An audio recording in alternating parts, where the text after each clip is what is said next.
Okay, get a new selfie stick to try to take a video.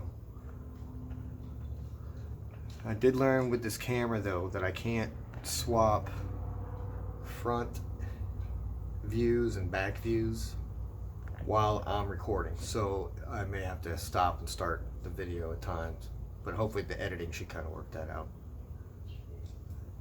So I'm in the back porch. Sorry about my tremors. Just getting used to holding this and trying to keep it straight. That tomato plant I thought was dead. It was wilting up in the mulch over here and came back to life a little bit, so I gave him his own place to live. He can hang out here at the table with us. So it's been 5-6 weeks since I made the video last, somewhere in mid-May. It's 4th of July, by the way, today. I don't know if you heard the news. We had a big earthquake today. I'll show you what it did. We got this above ground pool here. I'll show you in a minute, and that made some nice waves in it. I thought it was going to break the pool, but it didn't. House was rocking pretty good. It was eerie. All right, so I'm going to stop this thing and swap it around. We'll go take a walk around the garden.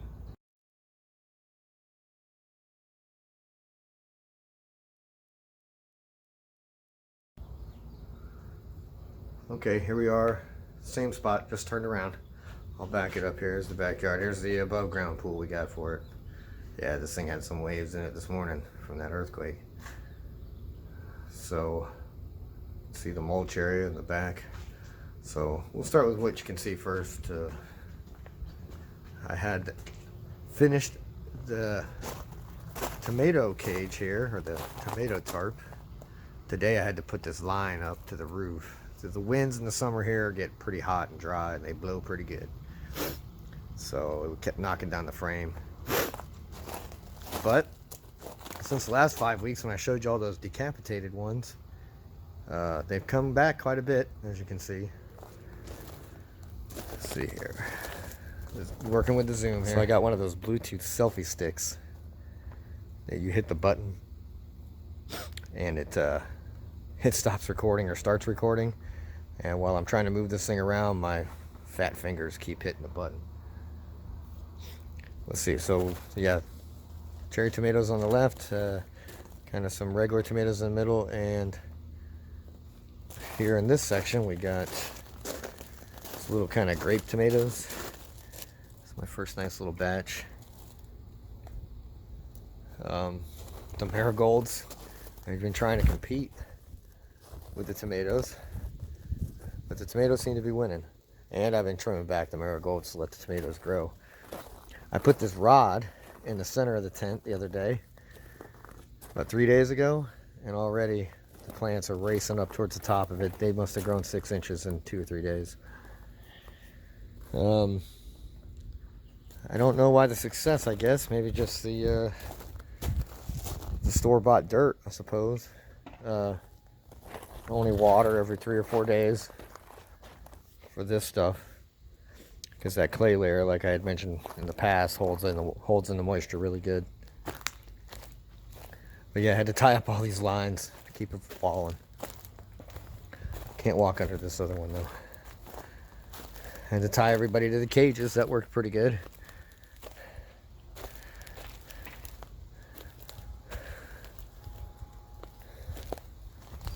Over here, we have some serious marigolds now. I didn't think they would get so big, because I'm trying to do watermelon in here. We'll come over here and take a look at that.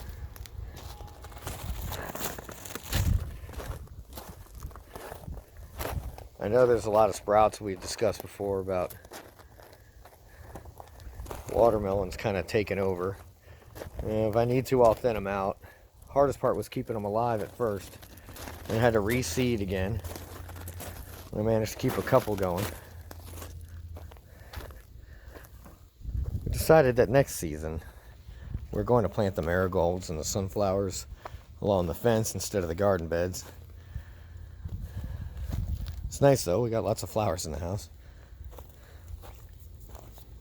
So over here,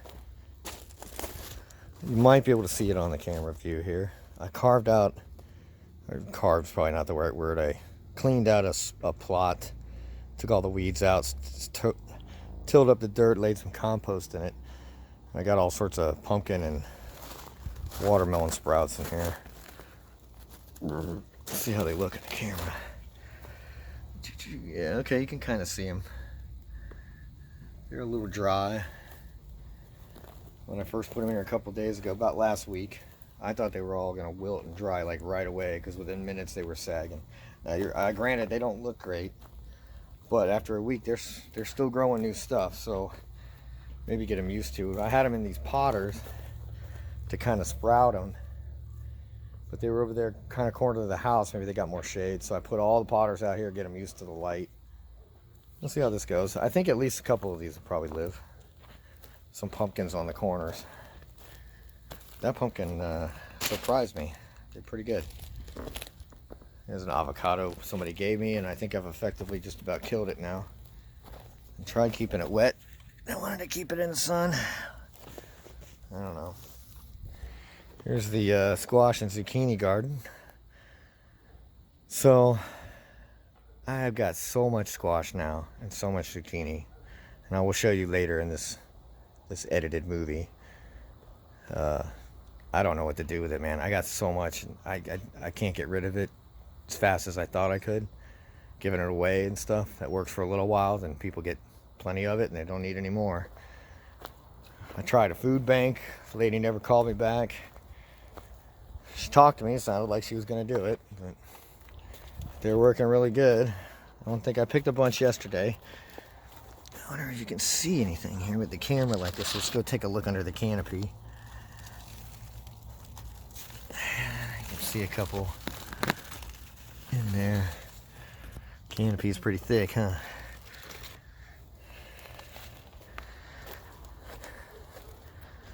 Yeah, I don't think I'm going to pull any today, though. Squash is doing really good, too. Pulled a bunch of those. So yeah, next season there's no squash, no zucchini. Marigolds on the fence. I even had to transplant them over here to where the... Oh, good Lord, dogs. Where the cat grave is. They took off pretty good. And I just planted them into the natural dirt. Sorry about the dog poop. That just happened. Here's our pomegranate tree. It stopped really putting out a lot of flowers. But the flowers that remained have all turned into fruits. And I think I got more than last year. At least that's the way I feel like it is. Last year I probably got about 18. I feel like I got at least 20 or 30 this year. But what I was reading with pomegranates was that when the flowers come out, you need another pomegranate tree nearby, even if it's a little small one, because the wind and the birds are what kind of help make the fruits. I found out I got plenty of bees and stuff for that, but I thought I'd have more fruit. Take you over to the side yard.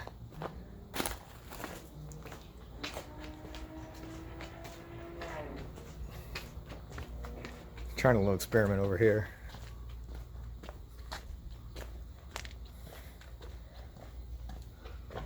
So I yanked all the weeds and I did some pumpkin experiments. Here's a nice big one. We'll water them all this evening. They probably need some water. And the sun will be off of it probably about 30 minutes, and it's about 1 o'clock, 1:30.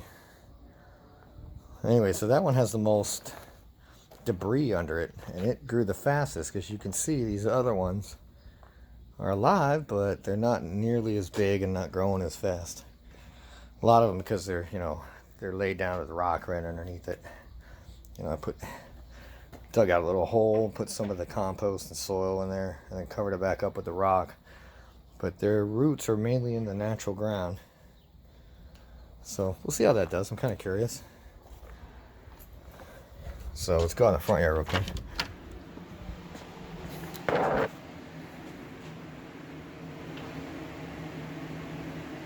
Oh yeah, you can still see the tiny sliver of snow on the top of the hill back there on 4th of July. Still a little tiny bit.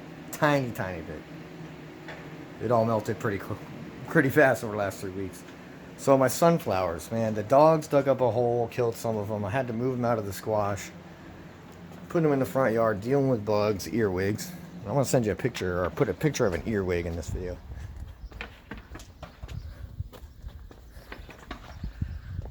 But the one that I have left is doing pretty good. I gotta pull the weeds out of there, get the weeds out of his way. It's cool, in the morning he's facing east, the top of the plant, and in the evening the top of the plant's facing west. Follows that thing all day long.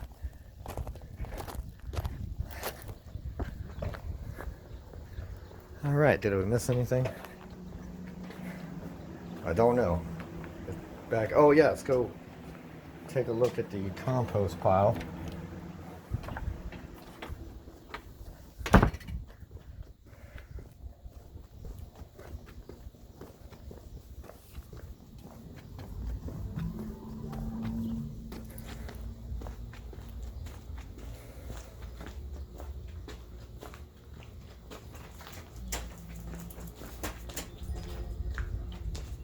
I planted this wildflower back in March. And I had them outside by the compost. You know what's funny? I put them underneath this shed, or this porch back here, and within 10 days it's already kind of doubled in size. Even this light green one here I thought was dead, but so it's gonna stay under the porch now.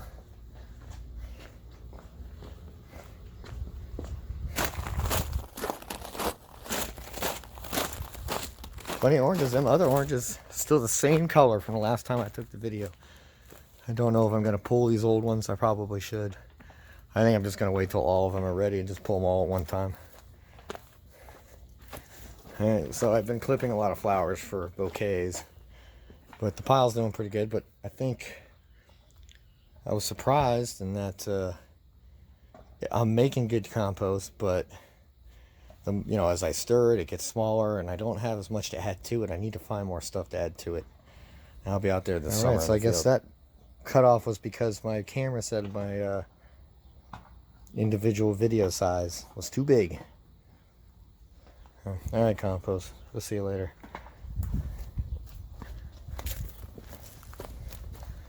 You know, I thought I would have more to say in this video. Feel like I might be forgetting something. As the weather got warmer, the bug problem got less. Now I'm just dealing with hot, dry winds. But I think this tent is working pretty good for the tomatoes.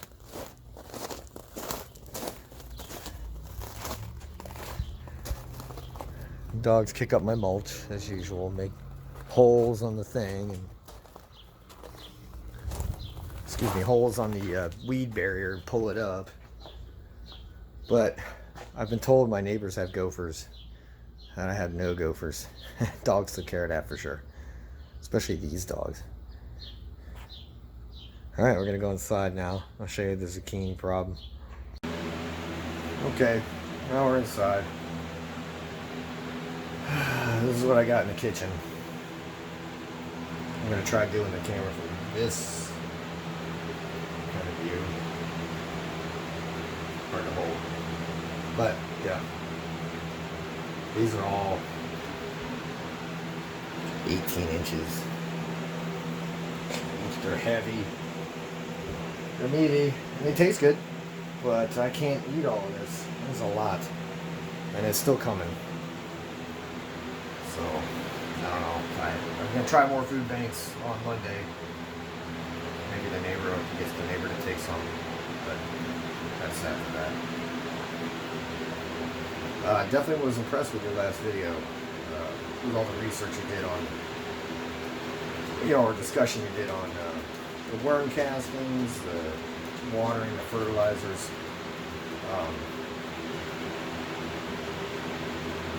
There was a vegetable or a fruit you were talking about. I wanted to try one. Oh, the peppadews. I can't seem to find those here. So I need to try to find out how to get those. I'll give it a try. Give it a grow. But yeah, no, I haven't done anything fancy as far as worm castings and stuff or anything like that. There's a few worms in the compost, and I know they'll make it into the garden. But I'm basically using just that dirt. I haven't really used anything else. I'm guessing it was good store-bought dirt. I'm hoping that next season I can reuse the dirt, some of my compost added to it to kind of get it going again. But next year, everything except tomatoes is going to be different. I have that tomato set up there like you saw, and I want to leave that with the cages and the circle hosing. But the other two, it's going to be different. It's going to be cucumbers for sure. I want to make pickles. Now it's tomatoes and jars. I want to start making pasta sauce and jarring the tomatoes or the sauce. I'm not sure. But tomatoes aren't ready yet. I didn't think they were coming and they finally came. But when they get there, I'm going to start doing that. Okay. Let's see how I can edit this. See if you enjoy. Stop. I know I've talked about it before, but I was going to attach some pictures of some earwigs I've got here on a computer and try to put them in this video. You've probably seen them before, but I wanted to just make sure I got the word out, so in case you see them. I do know this, they like it wet and typically cool, so I don't think I'd see them a lot in the middle of Florida's summer. Maybe near the beginning of it or near the end of it would be my guess. But yeah, they can be a problem. And they're still out there. They still eat the watermelons from time to time. But as it gets hotter out here and drier, they're just not as bad as they were, like you'll see in the picture.